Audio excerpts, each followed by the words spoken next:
Welcome to the K2 Sales Podcast. I'm your host, Karen Kelly. Every week, I'll be sitting down with a sales executive where they'll share their stories and experiences that produce game-changing results. Let's be honest, sales can be a tough game. I'm sure at some point, we've all delivered a less than stellar demo, been ghosted by a client or two, and sometimes maybe we did more talking than listening. And that's where I can help. The stories and insights our guests share can be applied to your own business, your territory, or with your team, so you're not reinventing the wheel. Our weekly tactics and strategies help you get out of your head and start creating your own path towards game-changing results.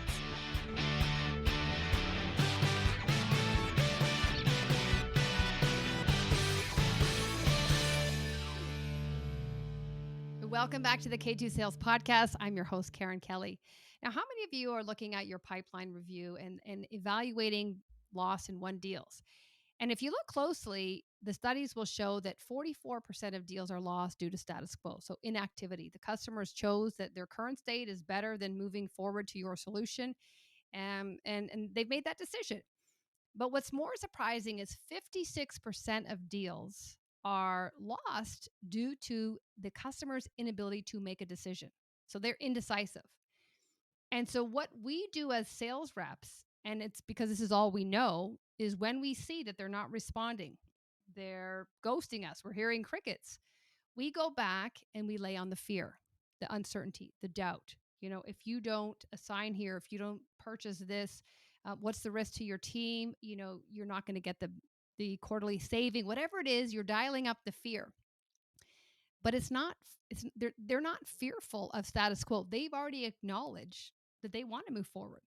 And so what we're dealing with here is it's indecisiveness. And so when we go 73% of the time, this is what we do. We go to this customer and we try to redefeat status quo. It's not about status quo. And so what happens is because we're tackling a problem with the wrong solution, we're looking at indecisiveness.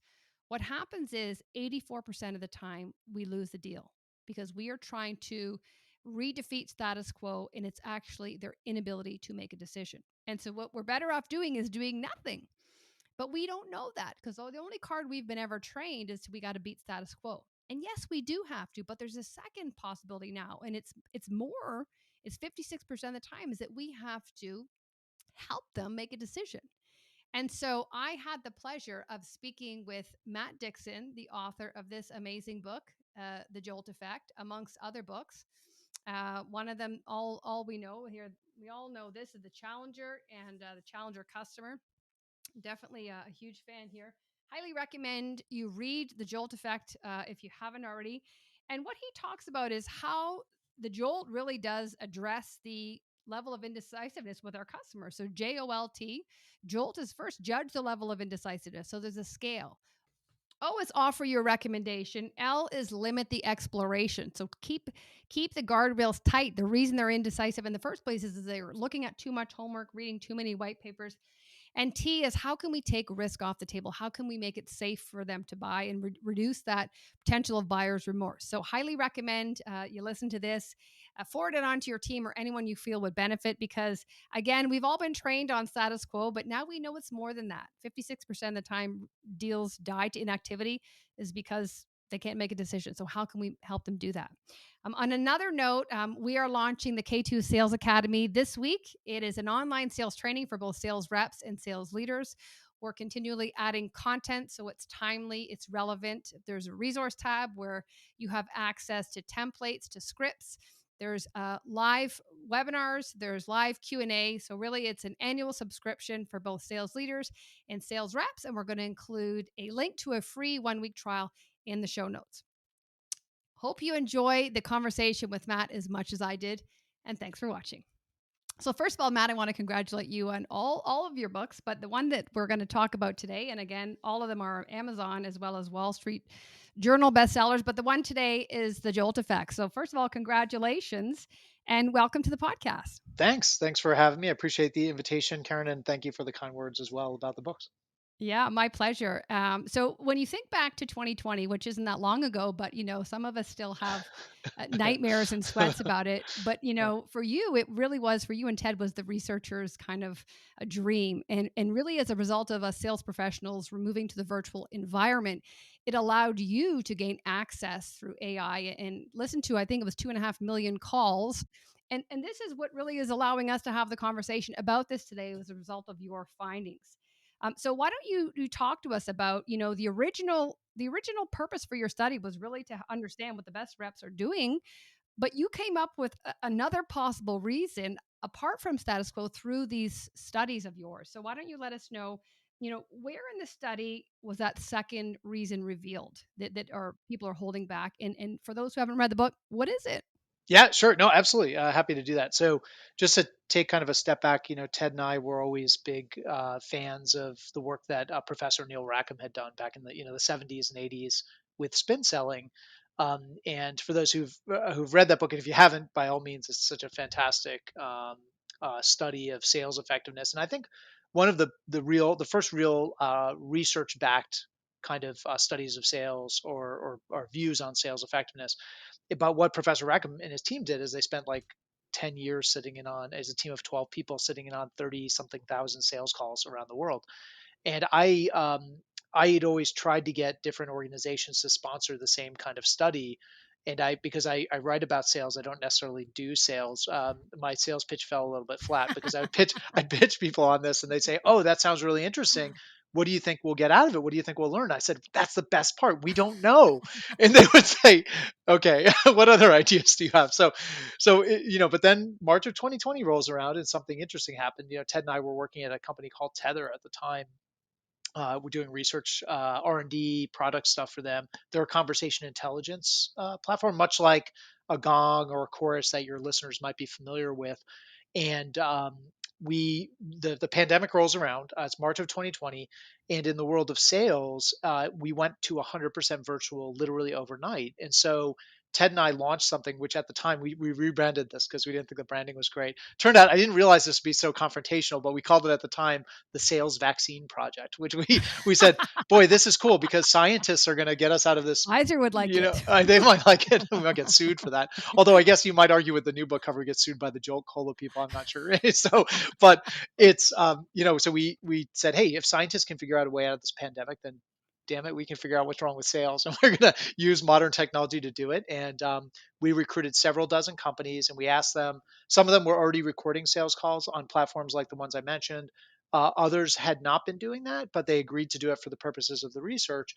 They started collecting these calls over about an 18-month period. We collected 2.5 million sales calls from a variety of companies, and we used machine learning to study them. Now, to your question, the second part of your question, this what we discovered or what we went into study, we'd always been fascinated by this problem that I think all salespeople are very familiar with, which is the customer who says they want to buy from you, where it feels like you've won selection, you feel like you've put the status quo to bed, and then they ghost you or they disengage from the sales process. They go radio silent, and it's so frustrating for salespeople. We actually found in our study that about 40 to 60% of deals end up that way, lost to no decision. So if you think about that as a salesperson, or if you're a listener and you're a manager of a team, or maybe a CRO or a CSO, and think about that multiplied across an organization, it's just a massive, massive productivity loss. To think about all the time we spend pursuing opportunities, often that will go through the entire purchase process with us, only to end up disengaging and going radio silent. So we were always fascinated by what would possess somebody to do that. What would Hmm. possess a customer to go through that entire process only to do nothing, and what do the best salespeople do to avoid it? So that was kind of our ingoing. That was a train we were looking to study, and what we found was pretty fascinating. So I think you alluded to this that I think the conventional wisdom in sales has always been that the customer who gets cold feet or disengages, the only reason the customer does that is because you failed to put their status quo to bed. You've not conquered their status quo. And look, in sales, we know that status quo bias is a really powerful enemy. We contend with it all the time. Our customers will regularly, almost on a daily basis, pass up on better opportunities sitting right in front of them just to keep doing what they're doing today. Even though they Mhm. know it's a suboptimal choice, they do it because they don't like change, they're lazy, all the reasons that have been well documented by much smarter people than we are for many, many years. So we've told salespeople, look, if the customer gets cold feet, then it's got to be a value problem or an urgency problem. So what we see is that salespeople go back and they try to dial up the FOMO, right? The fear of missing out. And so they will either say, boy, Karen, you must have missed how many zeros were on that ROI projection. Like, or did you must have blinked when we were in the demo and I showed you that. Let's get back in the demo environment. Let's show you this again. Like, I want to play up how awesome, like, how could you say no to this? It's amazing. Like, you gotta have this. Or if that doesn't work, if that fails to motivate you, I try to make you squirm a little bit with FUD tactics, fear, uncertainty, and doubt. And what I'm trying to do is create that burning platform and say, Karen, you told me that your employees hate you for making you use this platform, and your customers hate you for this. Karen, everybody hates you for making using that whole like you can't wish these problems away. Like they're not going to solve themselves. And you mentioned you're losing ground to competitors. Well, we work with all your competitors, and you are losing ground to them. And so you try to make the customer feel like the pain of inaction, right? The cost Mhm. that they'll realize by doing nothing. And if those two techniques fail, usually we resort to the 10% discount. Here's the discount that's only good this quarter, right? And nothing I Yeah. can do. If you kick it down the road, then prices go up. And what we found was it was so interesting. We found that is what the vast majority, almost 75% of the time, when the customer shows signs of cold feet or hesitation, late stage, when they're after they've said they want to buy from you, and they start getting cold feet and waffling and wavering and backpedaling, we dial up the FOMO because we believe we haven't conquered the customer status quo. But what was so surprising to us and what led us to the that maybe we don't fully understand this problem, which you alluded to before, is that those techniques actually backfire way more often than they work out. In fact, there was about an 84% probability that you would increase the odds the deal will be lost to no decision if you do those things. And that was such a head scratcher to us because it flies in the face of what many folks, including ourselves, what we've been talking to salespeople around the world about what great sellers do. I mean, in the Challenger sale, we say, I mean, there's a line in there that challengers are great at showing the customer how the pain Mhm. of the status quo is worse than the pain of change, right? So they're really good at breaking the gravitational pull of the status quo. We couldn't figure out why until we went back to the data. And what we found is exactly what you pointed out. It turns out there's two reasons a customer will do nothing. One is driven by status quo bias, which is their preference for the status quo. And again, this is a big enemy in sales. We are not going to sell anything in sales if we don't beat the status quo. But it turns out there was an entirely separate driver of no decision losses that had nothing to do with the status quo, and that was customer indecision. In other words, a customer who's committed to leaving the status quo and is committed to you as a solution provider, knows that this is a top priority, is ready to go, but they get wrapped around the axle with a source of indecision. And when you boil it down, it turns out there are three fears of failure that customers contend with. The first one is, I don't know if I'm buying I want to work with you, Karen. I want to leave my status quo and to buy from your company, but you put a lot in front of me and I don't know what should actually be in the proposal because I can't buy everything, right? So, what is the configuration of your solution that will lead to the best results? And I don't want to have buyer's remorse, right? Where I said we didn't need this or we do want that. And I look back and said, boy, I configured this the wrong way. I made a mistake. The second fear of failure is that I haven't done enough research. So I feel like there's so much information out there about you, about your competitors, about this technology, about this landscape. It's the next white paper that I read that's going to have all the answers. It's going to show me all the pitfalls and landmines out there. Then the third fear of failure is that there's no safety net there. And what I mean is we call this outcome uncertainty. This is the customer feeling like I might not get what I'm paying for. I might not realize the ROI you've projected. I might not realize the cost savings, the market share capture, whatever the benefit is that you're selling. What if that doesn't come to pass? Now, what is interesting is that those three things, maybe I'm picking the wrong configuration. Maybe I haven't done enough research. Maybe I don't have any assurance of success from this vendor, and this might go sideways on us and end up being a big waste of time and money. Those things have nothing to do with the status quo. So you could easily have, and it turns out often do, have customers who are convinced that they need to leave their status quo, or absolutely convinced that you are the partner to do it with, and they're convinced that this is a top priority for their business, but then start worrying about one of these other things. And so, if I were to sum it up, what I would say is that in those situations, it's actually not about dialing up the FOMO, the fear of missing out. It's actually about dialing down the FOMU, the fear of messing up, because that's what's keeping the customer from moving forward. And when we do the math, we find that it's about 60% of the time 40% of the time is the status quo, 60% of the time, give or take, is the customer one of these sources of indecision, this fear of failure. How do we get our customer who wants to move forward to realize they're making a great choice? They don't need to consume all the research out there because they're working with me and I'm a trusted advisor that can share with them the information they need to have to make a great decision. And they're not going to look like a fool. They're going to look like a hero by buying our solution. And there's every assurance of success here. So we've got to dial down that FOMU in, if you will, in sales or in order to avoid those no decision losses. Wow, that's action packed there. I have to go back, rewind 4 minutes to get to the point I wanted to really highlight. But let me just start by saying, Matt, when 73% of the time people three to four deals, people are going back and they're smashing, trying to smash that or defeat the status quo. Like you gotta be as a sales manager, that's all they know. That's the Yeah, card, the that's one right. card, they're like, guys, we It's mustn't like have a hit knee it. jerk Let's go back. reaction. It Yeah, totally is. yeah. So this, what you've come across is new information. But I think when they truly understand now that when you go back and when you play the only card that you've ever known and you get that burning platform and the discounts and everything, they don't care. But I think the eye opener here is that 84% of the time has a worse effect on the deal. Like they are doing, it's better for them to do nothing at that point. That's exactly right. That's exactly right. And you put it well. They and we say in the book that when that's all you know, you've only got one hammer, and every hesitant customer looks like a nail. Yes. And granted, there are lots of customers who are hesitant because you haven't demonstrated the value. They're not convinced that their status quo is not good enough. They're not convinced that you are the partner to change with, and they're not convinced it's a top priority. And so for those customers, absolutely go to town with your beat the Yeah. status quo hammer. But for the other ones, you're right. It actually can backfire more often than it works out. And I think one of the most important things you said there is, I think for salespeople, people ask me a lot, like, what's the first thing you should do around this? And I say, take a breath. Like when the customer starts to disengage and show those that trepidation, that hesitation, those signs of cold feet, avoid the knee jerk reaction because you Mhm. actually could make things a lot worse for yourself. And that becomes in many cases, sort of like you're in this flat spin, which is unrecoverable at that point. And so think for a moment, what do I really think is giving this customer pause? And it might not be that you haven't, you know, dangled a discount in front of them or you haven't used the FUD and you haven't demonstrated value. It might be something else. And it often turns out it is something else. Mhm. But imagine what they're thinking. So they know that, you know what, the pain of saying, I'm willing to go there. And then basically you're throwing fear tactics their way when it's not actually that, it's indecision. That exasperates them. And now they're going, oh my God, I got to do more homework. How am I going to determine that this is the right solution? Like basically, I'm going to kill the budget for my department and I don't want egg on my face.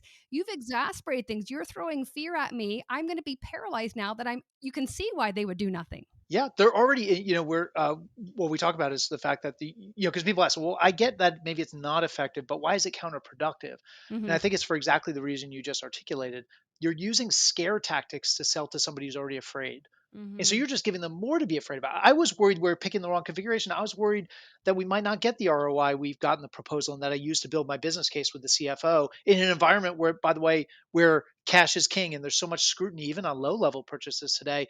I cannot afford to have this go sideways. Like that guy, I could get fired for that, right? Hmm. And now you've heaped on top of it that the price is going to go up by 10% next quarter Yeah. or that Yeah. that you work with all my competitors. Like I already knew that and now I'm just frozen, right? I am Yeah. absolutely frozen in place.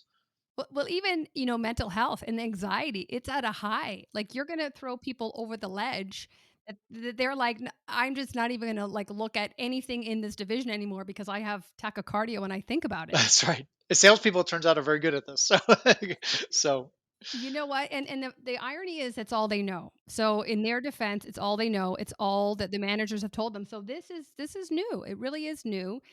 And when I read the book and I love the book, and if whoever hasn't purchased it, I highly encourage you to do that. But it's almost an obvious way of thinking. But I think as salespeople, we're so reactive. And like you said, if we could just pause for a moment and go, look, we've already um, we've uncovered that they're okay to move forward. So it's not that. So just kind of think back into past conversations. Even I think look at the person as a whole and say like, are they risk averse in life? Is this person afraid to pull the trigger? Are they, when they told me about their kids' camping trip and they couldn't choose a site, like, is there patterns here? Things Yeah, like think that. about when I went out to dinner with them at the industry conference. How long did they pause before they placed their order?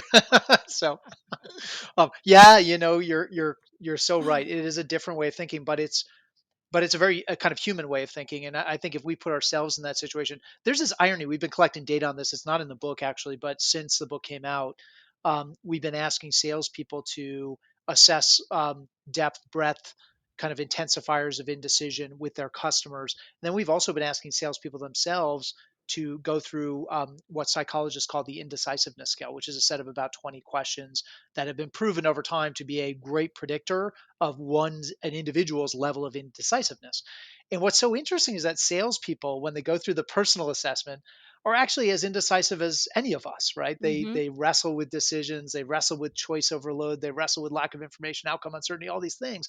They're just human beings, but they all think that their customers are very decisive. They, in their view, I'm talking to a seasoned executive, a seasoned manager, and those people are very decisive. I'm indecisive, and all my friends are indecisive. My family is, but those people, They're and not. you know what? They're not. They're really not. And somebody came up to me after I presented a couple weeks ago in San Francisco. They were a VP of sales for a tech company that I think all of your listeners would know. So I won't mention them by name, but she came up to me after my presentation and she said, I thought about this knee jerk reaction, like what we all do. And she said, I was actually on a call with one of my reps right before your presentation. And our tactic was to use the disappearing discount as a way to get them to say yes this quarter, right? She's like, we do this all the time. Yeah. And what I suddenly realize is the customer's not worried about losing out on a 10% discount. What they're worried Mhm. about is losing their job. Yep. That's the thing that's really important, right? And Yep. okay, that's an extreme example, but even if it's as simple as missing out on an opportunity to change the status quo, make things better for their company. Like nobody Mhm. ever got fired for maintaining the status quo. People do get fired, or they maybe just have egg on their face when they make a big decision or a big purchase and it doesn't work out.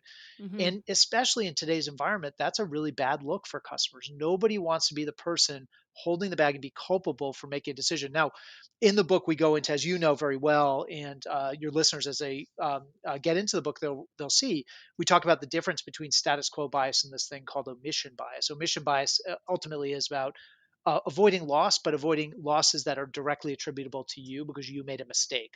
So again, we're okay with missing out as human beings, but we are not okay with messing up.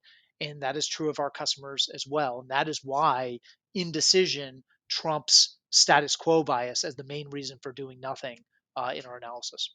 Mhm. Yeah, and I have the errors of omission and errors of commission. And you can see why here it says it's tangible and observable and personable. People can point the finger back to you. So think about even, the role of a leader is to drive change, stand out, the reputations involved. And like you said, like if they're standing out and they can trace a line back to Matt, that was your decision. You chose that. Like I can blame you. Whereas when you think about the air of omission, omitting, you're omitting something, but you can kind of dilute and diffuse and blend into the background. There's no timeline. And Gardner, what, 11 people making a decision. Oh, we all got in a group Everyone and had their hand in nobody that. totally. And Yeah. you can see how you can pass the buck. Oh yeah, yeah. We say, look, the status quo is born of many mothers and fathers in the organization. It's been here for a long time. There's lots of Yes. other people who passed up on opportunities to change the status quo. They chose not to. There's been buying committees. There are legions of managers and executives who've had the opportunity to change the status quo, and none of them have. They just kick the can down the road. But when somebody does try to change it, it doesn't work out. Usually, there's somebody to blame. Even in that environment where there are 11 our decision makers or stakeholders around the buying committee, there's still one person's name on the contract. There's one Mhm. person who made the call, and in certain cases, put their badge on the table and said, Yep. "We need this. We need to drive this." And that is the person who gets called to task first when it doesn't work out. And think about the economic environment we're in right now where people are laying off people, and it's like for me to stick my neck out, like I wouldn't do it before. I'm most certainly not going to do it now. For sure, yeah, for sure. I think that certainly we're seeing this big spike in no decision losses, like almost on a daily basis. I've talked to salespeople like last week who I talked to again this week who've said they've seen their no decision loss rate go up, or deals that they were convinced they didn't think it was a big problem for them last week. And now they're reaching out saying, actually, this is a big problem because I've got three deals that just evaporated right before my eyes. And the customers completely ghosted me, And so this is happening more and more in the current environment. But I also think if you think about the things that drive this fear of failure, so too many options, I don't know what to choose. Well, Mhm. I'd I'd ask listeners, for how many of you are your companies putting more options in front of your customers versus fewer options? And I think almost everyone would say, well, we're putting more in front of them. We're putting different versions of our solution, partner integrations, Mhm. different ways for all, different contract lengths, premium versions, basic versions, like you roadmap items, you name it. Like there's more and more and more.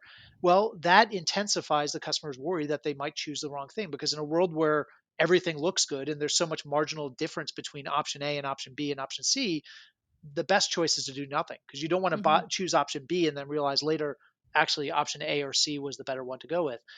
I'd also ask listeners, think about in your industries, in your space, do you think there's more or less information today available to to a customer to evaluate you, your competitors, the industry you play in, the market you play in, your technology, you name it, today than there was yesterday? I think we'd all Mhm. say there's way more today, and guess what? There's going to be a lot more tomorrow.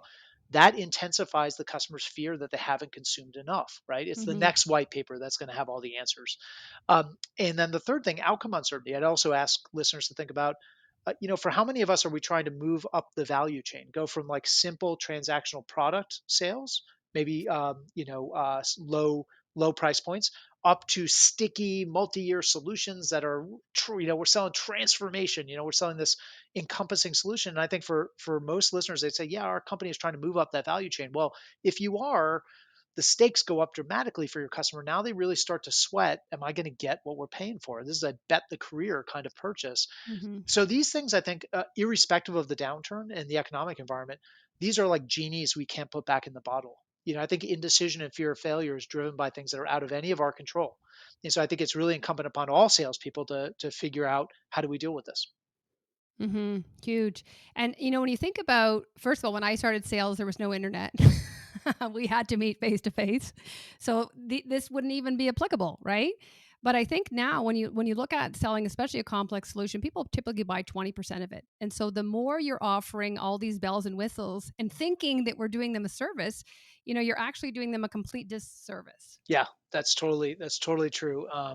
We love putting options in front of our customers. We love even when our customer says, on the options piece. I think it's just this human desire, and especially sales, another sales knee jerk reaction. Like, whatever you say, I want to say yes. Like, yes, we do that. Yes, we integrate with that. Yes, we can. Oh, you want this? Yeah, absolutely, no problem.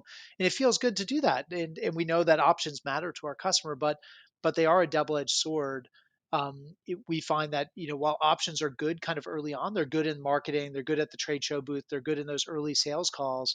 What feels good early on actually ends up being a reason not to move forward later, because the customer's got to go from letting a thousand flowers bloom and think about lots of different ideas to actually buying something.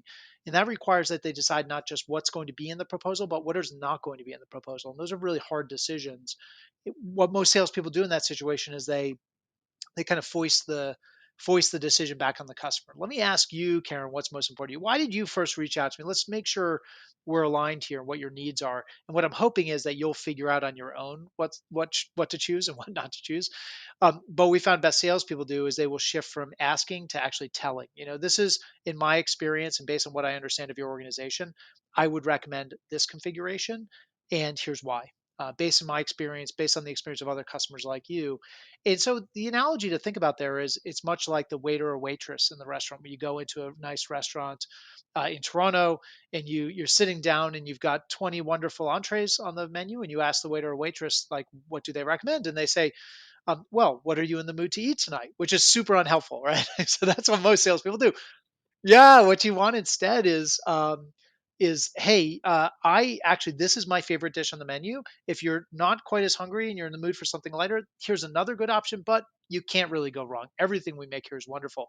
What happens in that moment, and this is true in complex B2B sales, is also true in visits to the restaurant, is that when that happens, it allows you to deflect the blame on the recommender.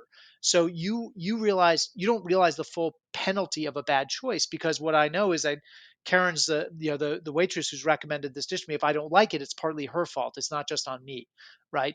And this is true of in sales as well. This idea of narrowing up the consideration set in making a recommendation. But again, you're right. Another knee jerk reaction that I think in sales is hard to fight.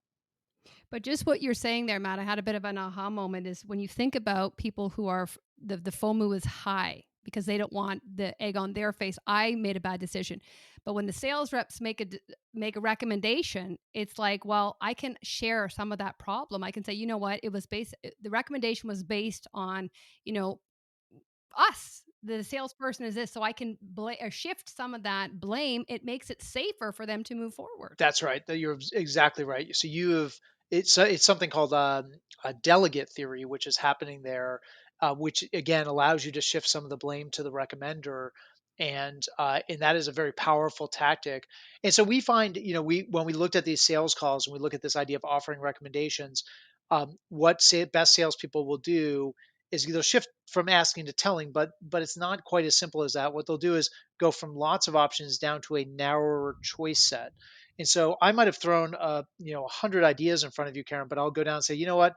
Let me lay out three different configurations. All of Mhm. these are great choices, but they have some different trade-offs and pros and cons and different price points. So let me lay that out for you. It's sort of the old Goldilocks principle. Is like I'm Mhm. trying, and then what I do is I layer on top of that some advocacy where I say, Karen, but based on what I've understood about your organization, I would personally recommend configuration B. And the reason is X, Y, and Z. It's based on my experience. It's based on the experience of other customers just like you. But I want to be very clear, the other options are great too. And if you Mhm. don't like what you see here, we can certainly revisit even these options. But that is, if you were to ask me if it were my money, that's what I would do. Mhm. That's a really powerful moment for the customer. It's huge. It's safe. But you've layered on social proofing and transparency there, and so I can tell you two times in my life. As I was reading the book, I was the customer, and I was experienced all three of these. I was doing research. What should have took me 3 weeks to buy a system, it took me 6 months. And exact same, they're hitting the discount button. I'm like, it's not about the money, guys. It can't do what I need to do. And I'm going back to the drug. So I was completely the customer, and I was empathetic to what you were saying. But the other piece is I thought about my dentist, and every time I'm in the dentist chair, he says, Karen, if it were me and I were sitting here, this is what I would do. And every single time I do it, he could be like, pull all your teeth out and get, black teeth. I'm Okay. like, So okay, this done. this is so this is I think you've hit on, so not to go down, we don't go to like the differences between the US and Canadian healthcare system, but I would say that probably is a difference between it. And here's so I don't know, right? Because I'm not an expert here, but I would say that the US healthcare system is the exact opposite, and it's super frustrating. Actually, I had I had a nerve issue in my elbow. This is more than your listeners want to hear about, but this is last summer. I experienced this, and I went to go see an orthopedic surgeon, and he said, "Well, we can do this kind of medication approach. We can do physical therapy, or we can do surgery." And I said, "Okay, what would you recommend?" He said, "Well, we can do medication, we can do physical therapy, we can do surgery." And I said, "Well, pretend it was your elbow. What would you do?" And he said, "You could do medication, physical Oh therapy." And I was like, God. dude, you're killing me. Like, I Yeah. don't know enough about this stuff. I'm not Hmm. an orthopedic surgeon. I know they have pros and cons. Like, walk me through it and tell me what you would do. Instead, what I had to do is go, talk to friends and try, a friend who's an orthopedic surgeon who would give me some like inside baseball kind of information. I did a lot of online research, and it was super frustrating, and it made me feel really alone, honestly, that Hmm. Hmm. I was alone with the consequences of a bad decision versus Yeah. being able to share that with somebody. So Yeah. And you know what? Even here in Canada, when sometimes they're not as, fluid with it, but when pushed and said, look, if this was your daughter, what would you do? They will always give you the straight because you can imagine like the impact of making the wrong decision. Like they didn't offer you Jolt, the yeah, Jolt yeah. effect here. Well, look, and, But and these are more important decisions than ordering a dish off a restaurant menu. Like that's not a life, exactly. but some of these are life and death and quality of life issues, right?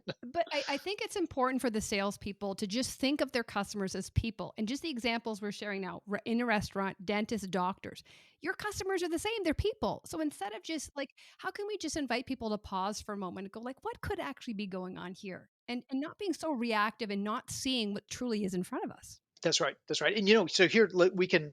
I'll give you another one because we talked about this. I think listeners they may or may not know this. Jolt is an acronym. It stands for four behaviors, and Karen and I have been talking about one of them. This idea of offering recommendations, which is the O. But just use another real life example on this L. L is about limiting the exploration, and this is about how do I get my customer to stop swimming in a sea of content and stop trying to be an expert yourself and trust me as your expert.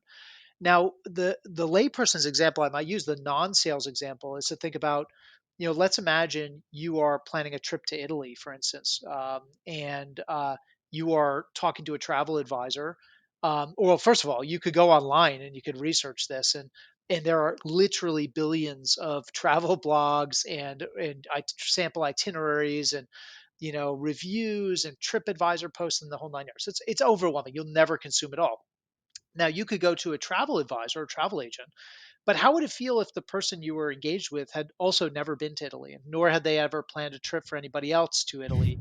And now that's a little bit like, engaging with a salesperson where the customer's feeling like, I don't know that this person knows a heck of a lot more about this decision than I do, right?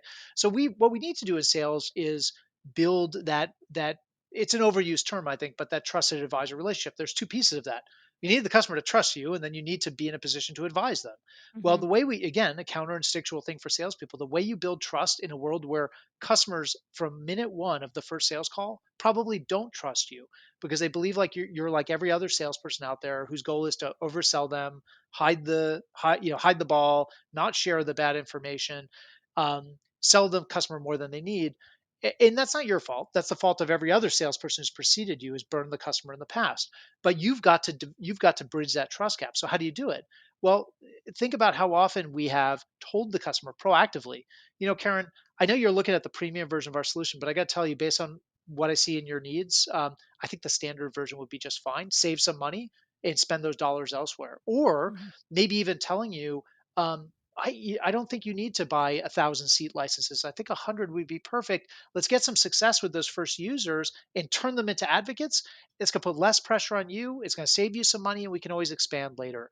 Or, Hmm. or even in a more out there extreme example, telling you, you know what, I'd love to have your business, Karen, but based on what you're looking for, I actually think our competitor is better at that than we are. And I'd be happy to put you in touch with them. Like these are moments where the customer realizes this person is not here to put one over on me or oversell me. They are here to get me to a great decision. So that's the Hmm. trust piece of it. And then the other piece, of course, is we need to be in a position to advise our customer, just like that travel agent who's been to Italy 50 times and has planned hundreds of trips for other families to Italy and got rave reviews. That's the way we want our customer to perceive us.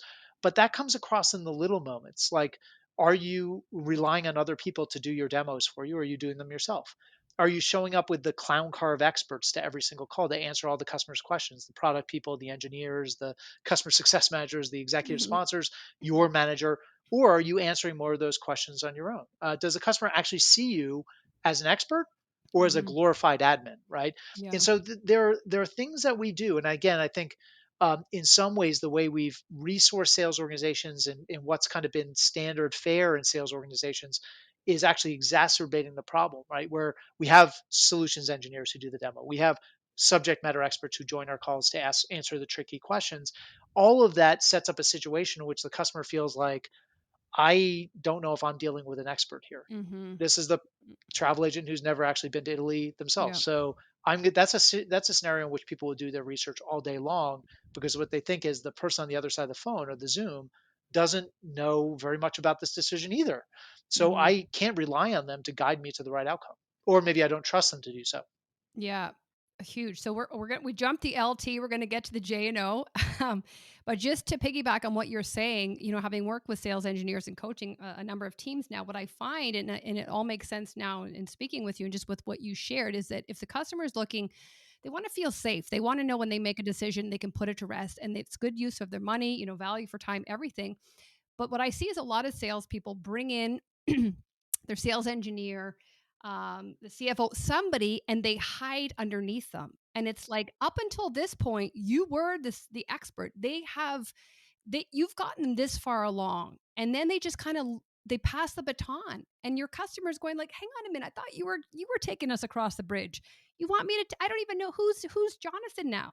and you want me to go, so I can see why. So basically, sales managers really need to ensure that their team, when they're bringing external specialists to support the sales rep, the salesperson is still the point of contact, and you need to have calls in before these calls going, Matt, I'm going to do this. It's this. When I tell you to do this, I want you to only show that part. I'll field the questions. Like, really script it so that you don't lose that sense of capability that they've bought into up until this point. Yeah, that's exactly right. The old adage is true in sales that you get delegated down to the person you sound like. Hmm. And if you don't sound like any more than a glorified admin whose only value was to get Karen, the head of product, on the phone, or the solutions engineer to answer all the hard questions, Yeah. well, then what value am I bringing to the table? Because Hmm. maybe I should be talking to Karen because you clearly don't know what you're talking Yeah. about, right?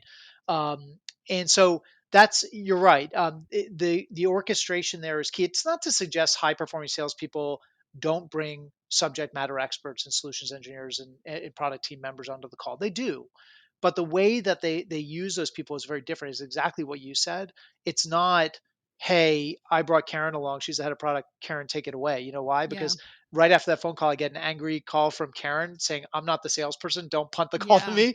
And second, because again, that I get delegated down to the person I sound like, and I've diminished my expertise in the eyes of the customer. So what Karen and I would have done is exactly what she said. Beforehand, we would have sat down and roadmapped that call, Hmm. choreographed it, and said, hey, it's an hour long call, but Karen, we're going to tell the customer you need to go after about 20 minutes to get on to another meeting. And I'm going to ask you to show this one thing or answer this one question. Let's rehearse it a little bit, but please take no more than 5, 7 minutes. I need you to hand it back to me. Right. Because I want the customer coming to me with questions, not Hmm. trying to go directly to you. Yeah. 100%.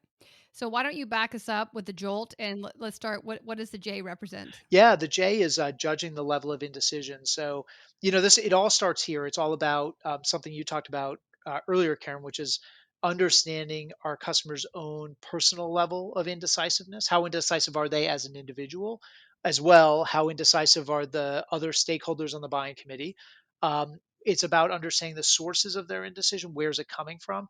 And it's also about understanding kind of contextual factors that might be going on, like heightened budget scrutiny, or did the company get burned in the past on a similar purchase, or um, is it a recessionary environment where there's just a lot of eyes on every single purchase? These are things that can really amp up the decision. Now, indecision. Now, what's interesting about indecision is that we found that in 2.5 million sales calls, almost 90%, 87% to be precise, were with customers that were displaying either moderate or high levels of indecision. So there's like nowhere to hide from this problem. You can't decide as a salesperson, I'm only going to sell to the decisive customers because there's only 13% of them, are decisive. There's not enough of them to hit your number. And so you've got to deal with indecision. But indecision is one of these weird things because if it is everywhere, how come we don't pick up on it, right? It feels like carbon monoxide. Like you can't see it, you can't taste it, you can't smell it, you can't touch it. And indecision is very similar, and I think it's for a very simple reason, which is these fears of failure, in fact, are quite personal in nature. It's about the customer's fear, literally, of looking like a fool, or maybe even Hmm. losing their job. And that is not the kind. None of your customers will ever raise their hand and say, "Karen, I'm a very indecisive person, and I am deathly afraid of making the wrong choice here." Like they all play off like they're very decisive. And again, that's why salespeople think that they're dealing with very decisive customers, but that's an act that they're playing, or uh, they're doing in front of us. We know deep down they are indecisive, but how do we surface it?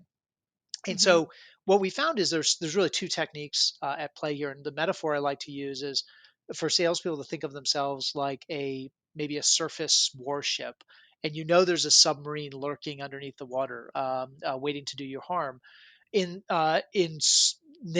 not a sailor. You'll be able to tell this in any moment. But in submarine warfare, there's like two ways that a surface ship could detect a submarine. The first is through listening, right? So is there an object making noise, right? And so as salespeople, we need to dial in our active listening to pick up on the signs of indecision. But again, we in a world where we've never been taught to listen for these things, and where many of the things that customers say or do are kind of head fakes. This sounds great, Karen. I'd love to have another reference call. But let's do that demo again. It was so amazing. For the average salesperson, it seems great, but is actually masking a hidden source of indecision. So once we can tune our listening and to pick up on these things, we're much better off. Now, the second thing is if the customer's not giving us anything, if the submarine's not making any noise, What do surface ships do? Well, what they do is they send out a ping, literally ping a noise in the water, and they're waiting to hear the reflection back. Now, it's the same thing in sales. It's not asking your customer, hey, are you an indecisive person? Like, first of all, they'll find that offensive. And then second, they'll lie to you. So what we do, what a ping is in sales, is the salesperson trying to articulate the fear that they feel like the customer's grappling with, and then listen for the echo or listen for the customer to redirect them. So it might be me saying, Karen, based on what I'm picking up here is I put a lot in front of you, and maybe I'm sensing a bit of hesitation that you don't know what should be in the final configuration because it all it's a buffet where everything looks good, right? And just to let you know, every other customer I've ever sold to also has that hesitation, moment of Mhm. hesitation. So it's totally normal. And Mhm. that allows the customer, first of all, it gets something that the customer is worried about, which is embarrassing actually. It gets it on the table so it can be spoken about. It's been calibrated because now it's totally normal because everyone deals with this. And it either gets a reflection back where you say, yeah, actually that is kind of a concern. The last thing we can afford to do is configure this platform in the wrong way. We know Mhm. we want to work with you, but we can't have everything. And so what should be in the final configuration? We just don't know. It makes it okay, and you get that reflection, that confirmation that yes, that's my concern. Or what Mhm. it might get is a redirect. So it might have you saying, well, actually, that's not our concern at all. I think we're pretty comfortable with this. What we're really concerned about is that we might overbuy, right? We might buy 1,000 seat licenses when in fact only 100 people use the platform. Like we can't afford that. And that's a little bit more of that outcome uncertainty, but it gets you to redirect towards the real fear and the real Mhm. concern. So now, once we do this, once we assess the level of indecision, it lets us do lots of things in sales. We figure out our playbook. How am I going to get you across the finish line? What needs to happen? It helps me forecast this opportunity, and it helps me make hard decisions about disqualification. Is this customer too far gone? Too wrapped around the axle of indecision and surrounded by other buying committee members who are equally indecisive. My time is better spent elsewhere as a salesperson. Maybe I'll put you on the back burner, put you in a drip campaign. We'll stay in touch, but I'm not going to spend my time here, right? So that's why we need to judge the level of indecision. That's a tricky thing to do in a world where, again, there are a lot of head fakes that our customers give us Mhm. that seem like progress, but are in fact sources of indecision. Yeah, huge. So many things there, Matt. And what you describe is the labeling part after. What I love about labeling is that it invites your customer to keep talking without kind of making it a pointed, obvious question. And what you just said is they either confirm it or they give. Well, it's not actually that's more this. So they're still sharing more information without kind of it. It's just a pattern interrupt. It's not a direct question. So I love the labeling. And even what I do, I always say, rest assured you're not the only one. A lot of the sales teams I work with, they too are experiencing that. And you can just see their shoulders come down and they're like, we're not alone. I go, I'm not no, alone. this is very Yeah. typical. Even if it's Yeah. not, I'm like, you're the only one Yeah. seeing this. But no, I love that the submarine thing in that active listening is key. And there's a study that just came out and it was not just came out, but I posted about it that customers place active listening at 42% of importance. But when you look at what it is on the radar of a sales manager, it's 26%. So they're not pushing it as a priority. But what you just said there is, and so often it's not even the spoken word, it's the unspoken. And especially in virtual, are you picking up on the cues? The even in your book, you mentioned the I got it versus I think so. Like that's subtle, but there's an element of uncertainty and doubt there. And those who are really leaning in and customer focus go, you know what, Matt, I'm just not sure. Is there something that we need to, do a bit of a deeper dive here? Or even maybe that's not the right way to say it. Maybe it's more like what I would suggest is we do this and really take that control because you're getting in front of, and I think in the book it said that the top performers get in front of any hesitations, any knee jerk, whereas the other ones, they're doing it after they've expressed that. So how can you, and kind of going back to Challenger, really keep that control.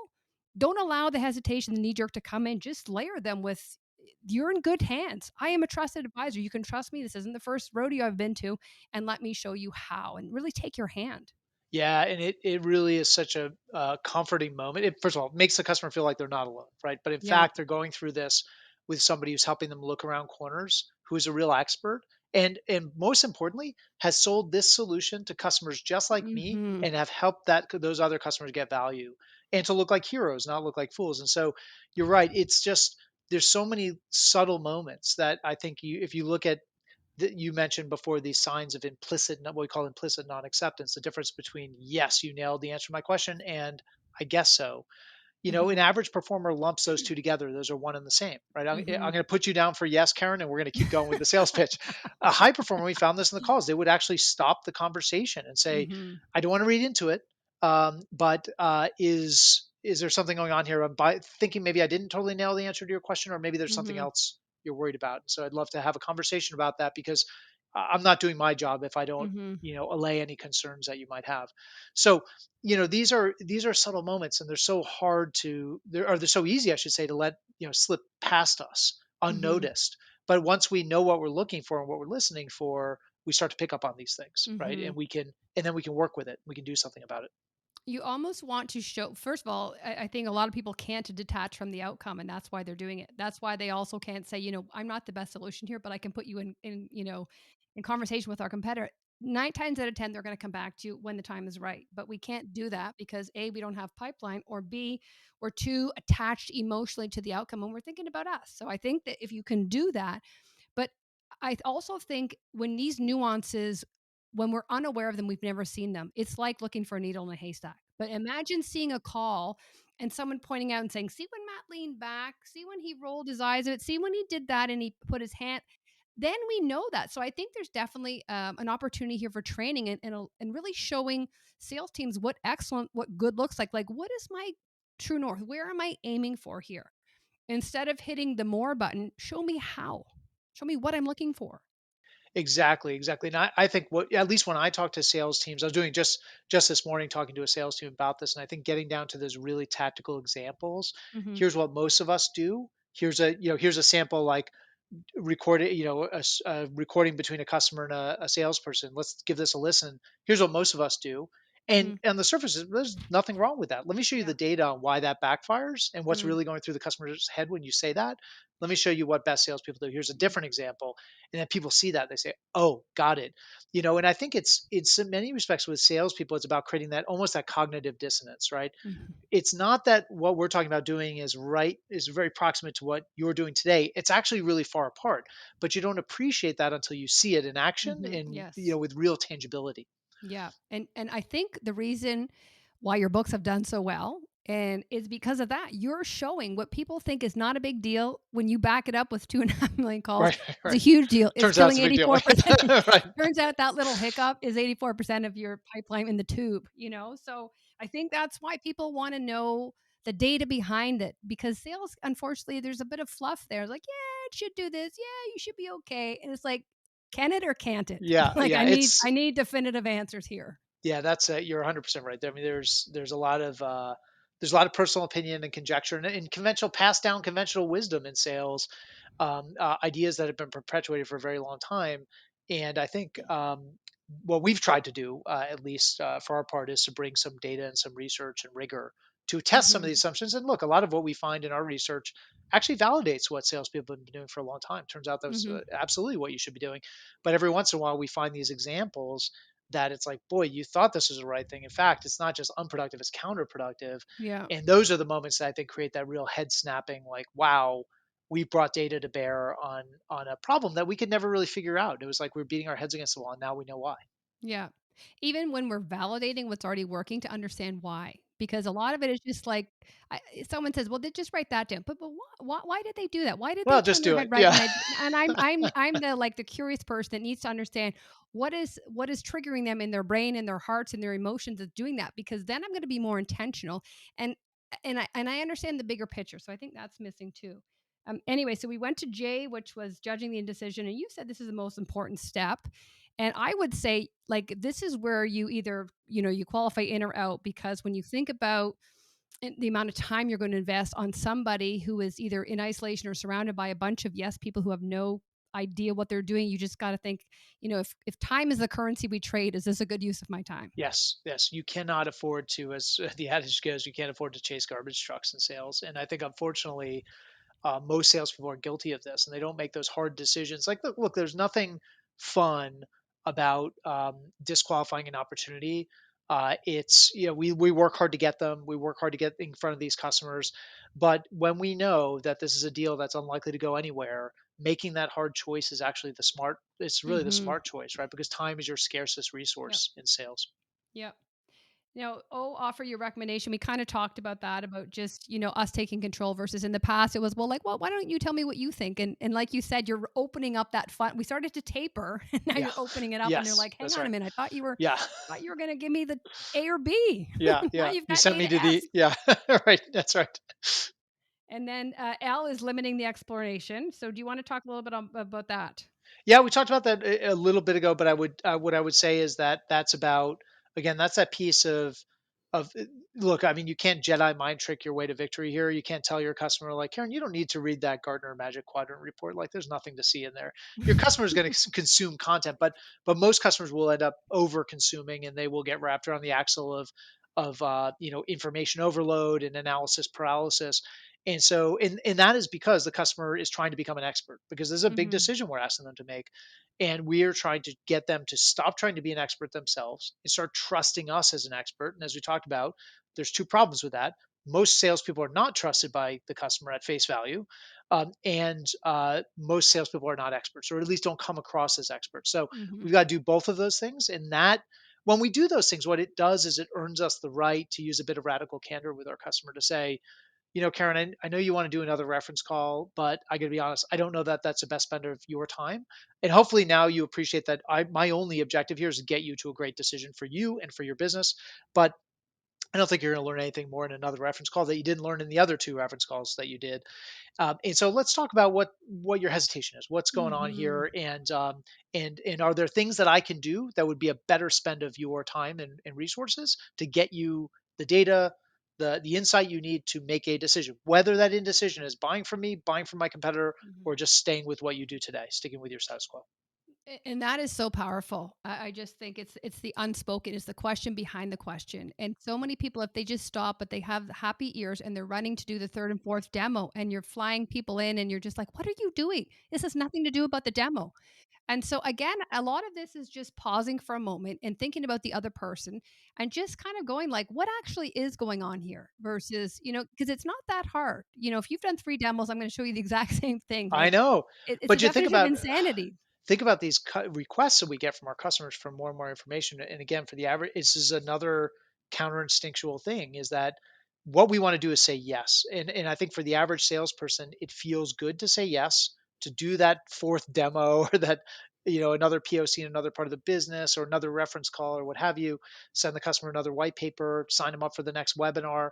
Like, that feels good. And deep down, what the average salesperson likes about that is that this is a customer who is making progress, right? They're Hmm. continuing to engage in the sale. They're moving towards the finish line. And even better than that, when my manager asks me in the pipeline review what the next step is, I've got a next step, right? So, Yeah. no problem. Karen's coming to next month's webinar. It's going to be great. And we're going to debrief afterwards. It's going to be great. And I feel like we're making progress. But what high performers know is that is a customer who is never going to make a decision, right? That person Hmm. is in the analysis paralysis zone. Hmm. And you have here the level of comfort with tension most sellers lack is the definition between high performers. And I just think, I don't know, for me saying yes or getting even a yes, I'm like, that's not a yes. Like I can read in between the line. And that's where the labeling comes in and call it out. And just say, like, typically it's either, it is what it is, or a lot of times it's this. And, it's, are you feeling this? And I just think going back to the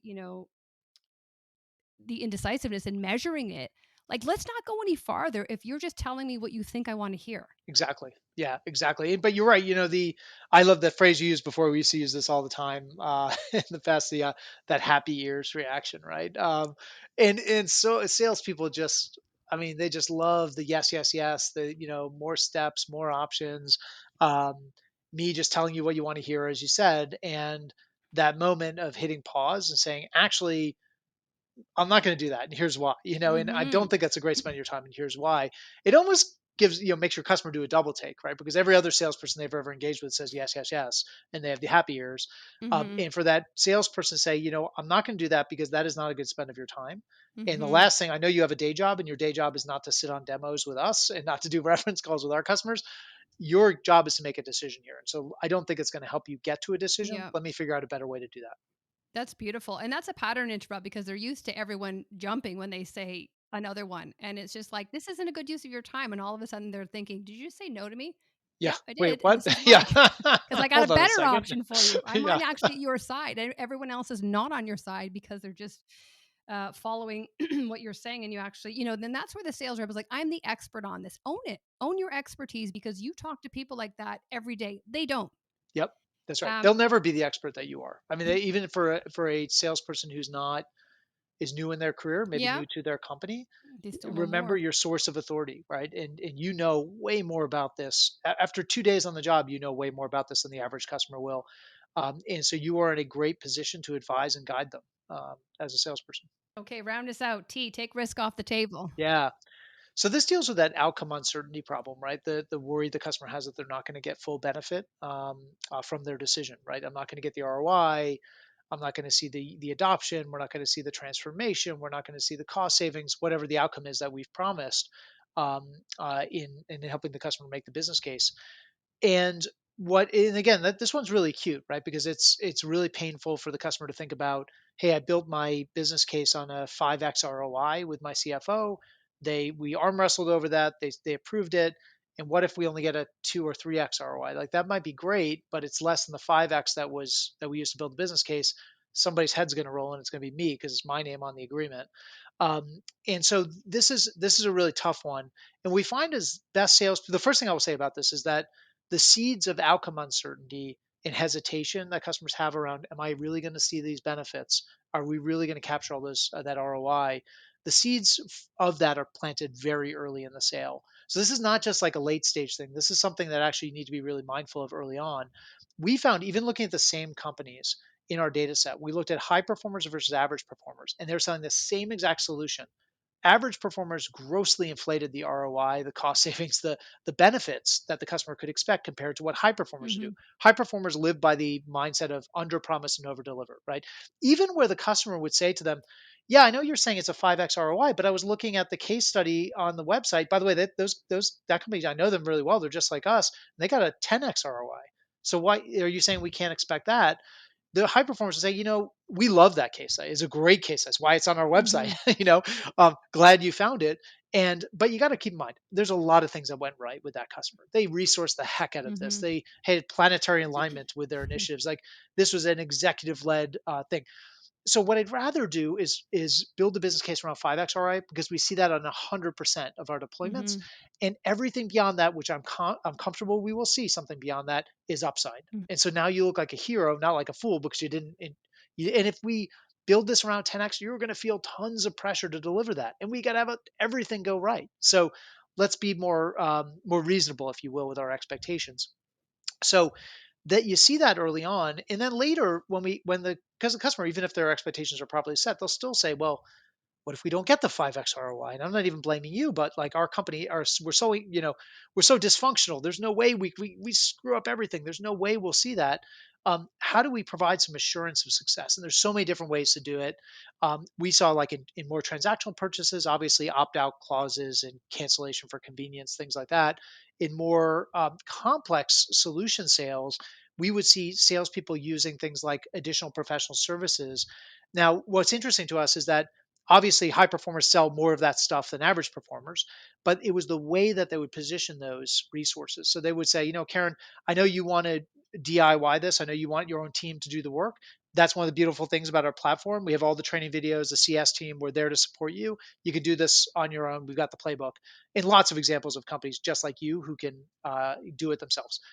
But what I'd recommend is, because it's such a big, there's so many eyes on this, I'd recommend adding a slug of about 100, maybe 200 professional services hours. And the reason is that it provides a bit of a safety net. If anything goes sideways here, you've got the A team lined up and they can swarm the problem and get you back on track. And if you don't use those hours, let's roll them into the renewal contract, Hmm. right, next year. So, and so again, how do I provide that assurance that you feel like, boy, these folks know Hmm. what they're doing. They've established. I'm not going to look like a fool. I'm going to look like a hero. Another example might be a mutual action plan or a value plan, or pulling forward the customer success team to say, let's start thinking about how we're going to go from contract signature to value and what that first 2 months, 3 months looks like. Here's a roadmap. And by the way, it has roles, it has KPIs, it has resourcing requirements, expectations, gotchas, and landmines that we've realized in our experience sometimes trip up our customers. Mhm. So this is built back from the experience of our most successful customers, and it's informed by the experiences of customers who haven't gotten all the value. And so this is like your roadmap to success, and let's start onboarding you to this. So that again gives the customer the confidence that you've seen this movie before. You know exactly, you're going to help me look around corners. You're going to help me avoid those pitfalls, and you've got my back. Mhm, and imagine the person who had FOMU. He's now an advocate going he's bringing that to his boss and saying, "We need to move forward because look, we've already mapped out, the first 3 months how we're gonna recognize and reap, the whatever was promised to us." I think that's what's missing, and even just what you shared, the context in, the reason why we're doing this. A lot of people that just are selling, "Here's another line item," but why? Because it looks very self-serving for the salesperson. And it's like, we can do this. We have all the videos. So here's option A. But on the other hand, what you showed me, and there was some apprehension in, moving forward and making a decision, this would really give you that added level of protection and buffer to ensure that nothing goes wrong. And I think what's missing is sales reps are unable to help people see around the corner. And that's why they're reluctant to, that was why I didn't buy either. Nobody could help me see around the corner. And so it's like my fear, I was just hanging on to status. I was like, this, I'm never going to move because nobody can tell me that this is going to work out. And sometimes they haven't done it themselves.